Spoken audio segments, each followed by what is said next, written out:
सबसे पहले तो हम आपको दीपावली से पहले सबको शुभकामनाएं देते हैं हम अपने चैनल के माध्यम से, और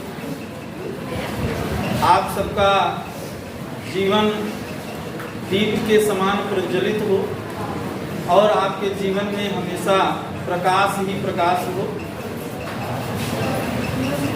अब हम अपने टॉपिक पर आते हैं।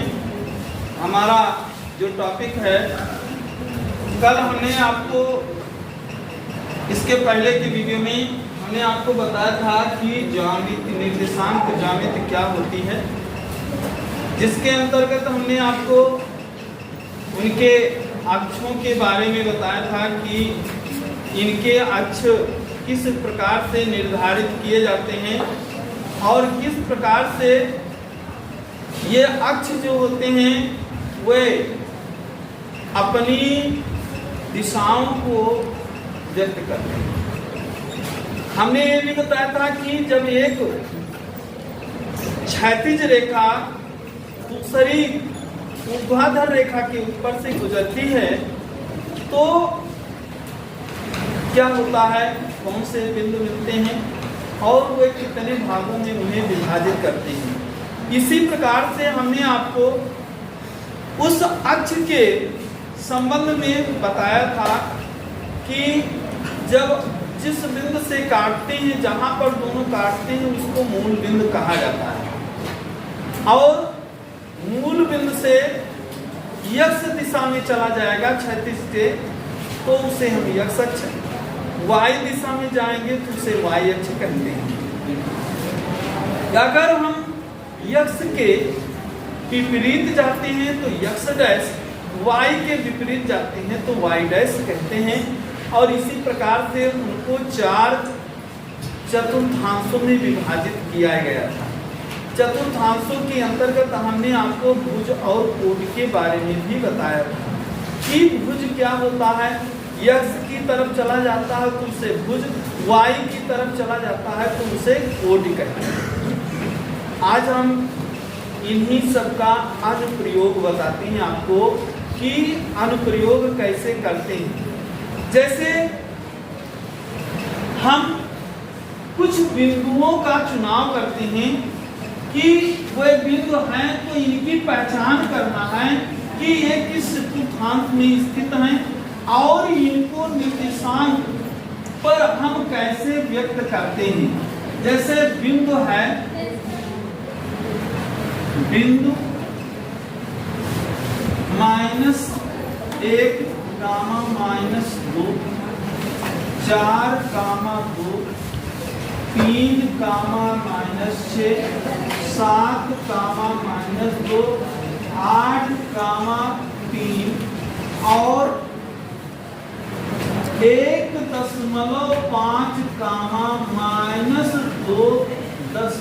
-2.5। ये कुछ बिंदु दिए गए हैं, इनकी पहचान करना है और इनको निर्देशांकों में निरूपित भी करना है। तो निरूपण कैसे करेंगे, कैसे इनकी पहचान करेंगे?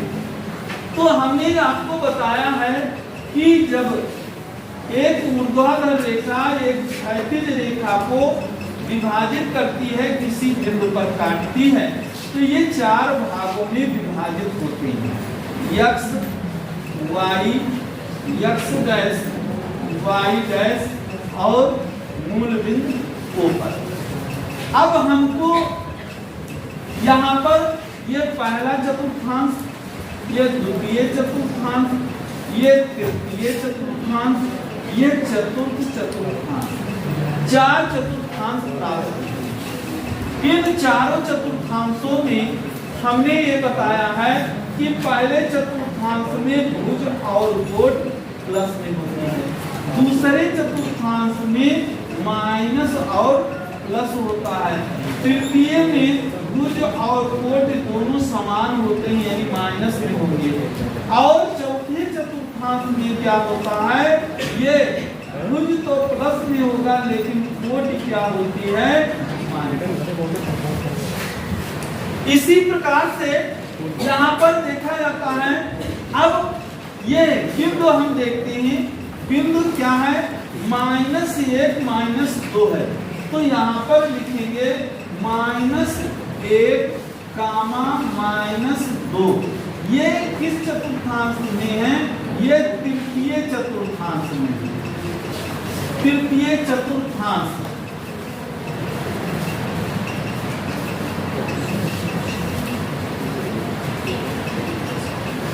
तृतीय चतुर्थांश में लिखते हैं। ये किस में है, इसमें ये प्लस प्लस है, इसलिए ये क्या होगा, पहले चतुर्थांश में। ऐसे हम निरूपित करेंगे।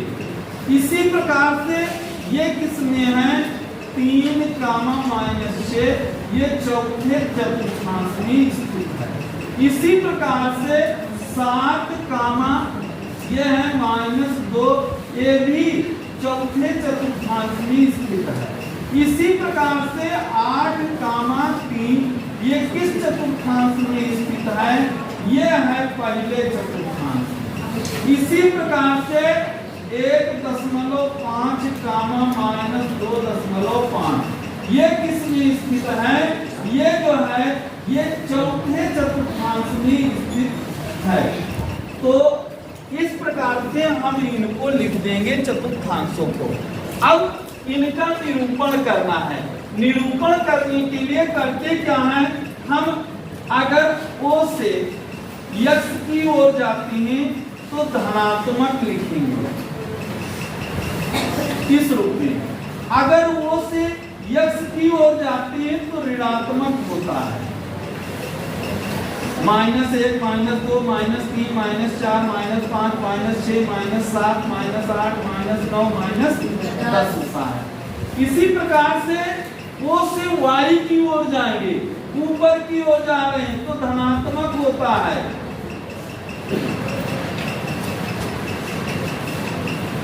ऐसे नीचे की ओर जा रहे हैं तो ऋणात्मक करते हैं, इस रूप में निरूपित करते हैं।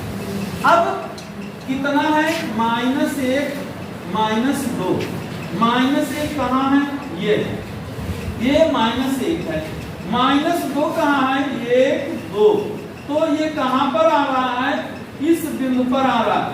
1 के सामने x की ओर, 2 के सामने y की ओर। तो इसका निरूपण कितना हुआ, -1 कामा -2 होता है। एक निरूपण ये हो गया। दूसरा निरूपण 4 कामा 2, 4 क्या है, यक्ष है, यानी ये क्या है, भुज है, ये क्या है, कोटि है। अब भुज कितना है, 4 है, 1 2 3 4, कोटि कितना है, 2 है, 1 2, तो इसके सामने आइए, ऐसे आ करके इस रूप में लिखेंगे तो ये यहाँ आता है। तो क्या लिखेंगे, 4 कामा 2 होता है। 3 कामा -6, 3 कामा -6, 3 यक्ष की ओर जाइए, 1 2 3, यहाँ पर 6 कहाँ आएगा, यहाँ पर 1 2 3 4 5 6। तो इसी के सामने ऐसे डाटक करेंगे और इसको ऐसे डाटक करते हुए मिलाएंगे। ये कितना हुआ, 3 कामा -6, ये आता है चौथे चतुर्थांश में। अब पुनः चौथे चतुर्थांश में 7 कामा -2 है, 1 2 3 4 5 6 7, 1 2, यहाँ से मिलाइए, ऐसे डाटक करते हुए 7 खाना के सामने ले जाइए। ये कितना हुआ, ये आएगा कितना, ये होता है 7 कामा -2, 7, ये आया -2, ये आया। अब इसके बाद 8 कामा 3, 8 कामा 3 पहले चतुर्थांश में जाएंगे। तो पहले चतुर्थांश के लिए हम 1 2 3 4 5 6 7 8, 2 खाना यहाँ पर आएंगे तो 2 1 3 खाना, तो 3 क्या है, यक्ष की ओर आ रहे हैं, 8 खाना हम इधर जा रहे हैं, 1 2 3 4 5 6 7 8, ये आया। तो यहाँ पर बना। अब इसको 8 कामा 3 लिखते हैं। अब आता है 2.5, 1.5 x की ओर है, 2.5 y की ओर, 1.2, 1 और 2 के बीच में ये वाला मध्य भाग, और 2.5 कहाँ है, 2 और 3 के बीच में है, यहाँ पर आ रहा है। तो इसको यहाँ पर मिलाएंगे, ये बिंदु जहाँ पर होगा वो होगा माइनस ये प्लस 1.5 कामा माइनस 2.5। इस रूप में हम इनको व्यक्त करते हैं। तो ये क्या होता है, ये बिंदुओं का निरूपण होता है, यानी हम निर्देशांकों का अनुप्रयोग इस रूप में करते हैं। तो नोट दिस। नेक्स्ट क्वेश्चन लेते हैं, इनका अनुप्रयोग ही है। तो नेक्स्ट क्वेश्चन में हम देखते हैं कि किस प्रकार से हम क्वेश्चन को लेकर के और इनका निरूपण करते हैं। जैसे एक क्वेश्चन है आपके पुस्तक में दिया गया है कि एक बिंदु तृतीय चतुर्थांश में स्थित है। एक बिंदु है, वो कहाँ स्थित है, एक बिंदु तृतीय चतुर्थांश में स्थित है।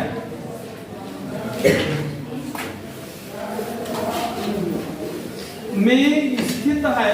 तो जब तृतीय चतुर्थांश में स्थित होता है तो कह रहा है कि x अक्ष और y अक्ष, x अक्ष बराबर 3 है, y अक्ष में कह रहा है कि 4, x अक्ष और y अक्ष में 3 और 4 स्थित है। इनके निर्देशांक ज्ञात करना है। तो निर्देशांक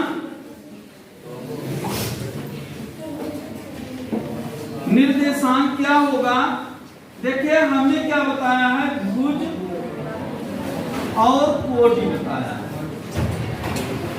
तो भुज कितना है, भुज है 3, कोटि है 4, किस चतुर्थांश में स्थित है, तृतीय में। तो -3 और -4 होता है। तो इनको हम किस रूप में निरूपित करते हैं, ये अगर कोई बिंदु तृतीय चतुर्थांश में स्थित होता है तो उनके निर्देशांक क्या होते हैं, माइनस और माइनस होते हैं, यानी भुज भी माइनस में, कोटि भी माइनस में। अगर कोई अंक दिया है तो उस अंक को लिखने के बाद हम क्या करते हैं, चिन्ह उसका लगा देते हैं। तो -3 -4 होता है। इस प्रकार से हम इनको निरूपित करते हैं। ऐसे ही और भी बिंदु हैं, जैसे दिया है कि द्वितीय चतुर्थांश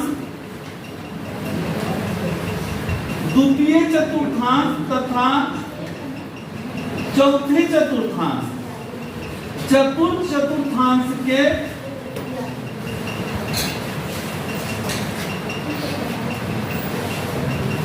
पांच निर्देशांक लिखना।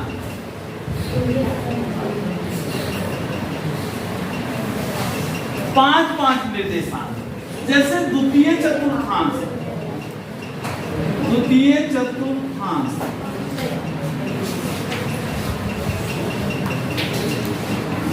चतुर्थांशों में हम देखते हैं क्या होता है, भुज माइनस में, कोट प्लस में।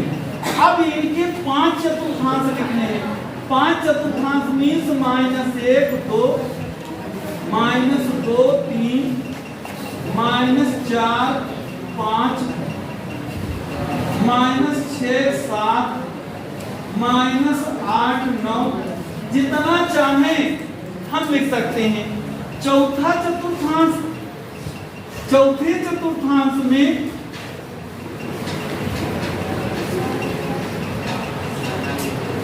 चौथे चतुर्थांश के लिए क्या होगा, प्लस और माइनस होता है। इसको हम क्या लिख सकते हैं, 2 कामा ऋण 1, 3 कामा ऋण 2, 6 कामा ऋण 4, 7 कामा ऋण 8, 9 कामा ऋण 10, 11 कामा ऋण 12, जो भी हो हम इनको लिख सकते हैं। Note this. नेक्स्ट क्वेश्चन में हम देखते हैं कि किस प्रकार से इनको भी निरूपित किया जा सकता है। जैसे मान लो दिया गया है, ये क्वेश्चन है कि कार्तीय तल पर स्थित निम्नलिखित बिंदुओं के चतुर्थांश लिखो। तो ये चतुर्थांश, ये निर्देशांक दिए हैं 2,3, 2,4, ऋण 4, ऋण 2,5, ऋण 1, ऋण 2, 0,1, 0, ऋण 1, 2,0 और ऋण 2,0।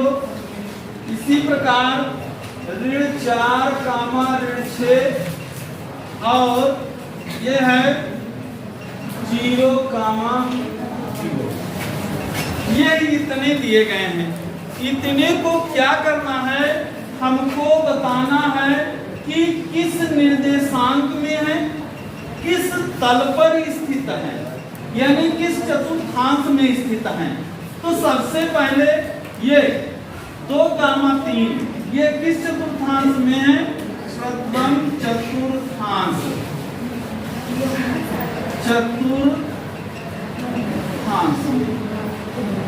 ये प्रथम चतुर्थांश में है। ठीक है, ये कहाँ स्थित है, ये चौथे चतुर्थांश में। क्यों है, क्योंकि 2, ऋण 4 है। ये किस चतुर्थांश में है, ये द्वितीय चतुर्थांश में। और ऋण 1, ऋण 2 किस चतुर्थांश में है, तृतीय चतुर्थांश में है। ये किस चतुर्थांश में है, ये वाई अक्ष पर स्थित है। कहाँ स्थित है, वाई अक्ष पर है। ये कहाँ है, वाई अक्ष के विपरीत, ये भी वाई अक्ष पर ही स्थित है। तो क्या लिखेंगे, वाई अक्ष पर है। ये कहाँ स्थित है, ये एक्स अक्ष पर स्थित है, एक्स अक्ष पर है। इसको क्या कहेंगे, ये कहाँ भी स्थित है, ये एक्स अक्ष पर स्थित है। ये कहाँ स्थित है, ये तृतीय चतुर्थांश में स्थित है।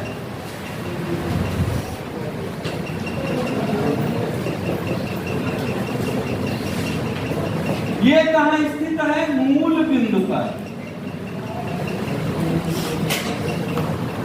मूल बिंदु के निर्देशांक हमने कल बताया है कि 0, 0 होता है, इसलिए ये कहाँ स्थित होता है, मूल बिंदु पर स्थित होता है। तो ऐसे क्वेश्चन जो होते हैं, ये निर्देशांकों को किस तल में स्थित है इसको व्यक्त करता है। अगर आपसे कहा जाए कि इनको तल पर निरूपित भी करो, कहां पर, तल पर निरूपित करना है, तो कैसे निरूपित करेंगे, इस प्रकार से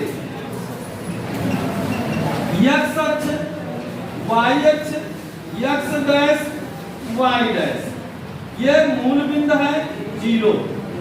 अब वो से एक्स की ओर जा रहे हैं, 1, 2, 3, 4, 5, 6 और ये 7। यहाँ पर 1, 2, 3, 4, 5, 6, 7, -1, -2, -3, -4, -5, -6, -7, -1, -2, -3, -4, -5, -6, -7 होता है। तो यहाँ पर हम देखते हैं कि इनको कार्तीय तल पर कैसे निरूपित किया जाए। हमने इसके पहले भी आपको बताया है। तो यहाँ पर क्या करेंगे, जैसे पहले पर आते हैं, 2,3 है, 2 कै खाना है, 1, 2, यानी x की तरफ, 3 कितना है, y की तरफ, तो 2 यहाँ है, 3 यहाँ है। तो इनको हम डॉटेड करते हुए ऐसे मिला देते हैं। तो ये जो बिंदु होता है, ये कितना हुआ, 2,3 3 प्राप्त होता है। इसी प्रकार से 2 कामा ऋण 4 है, किस चतुर्थांश में स्थित है? चौथे में। 2 की तरफ इधर गए, 4 की तरफ वाई गैस की तरफ गए, तो 4 यहाँ है। ऐसे व्यक्त करेंगे। ये कहाँ पर आएगा? यहाँ पर मिलता है। ये कितना हुआ? 2 कामा ऋण 4, ये प्राप्त होता है। इसी प्रकार से ऋण 2 कामा 5, ऋण 2 कहाँ आएगा? ये दूसरे में आएगा। 1 2 5 कहाँ आएगा? 1 2 3 4 5, ये यहाँ पर आता है। तो ये क्या है? 2 कामा ऋण 5, ये प्राप्त होता है। इसी प्रकार से ऋण 1 कामा ऋण 2, ऋण 1 इधर आया है और ऋण 2 इधर आएगा। ये तृतीय चतुर्थांश में है, इसलिए ऋण 1 कामा ऋण 2 बना। अब 0 कामा 1 वाई अक्ष पर स्थित है।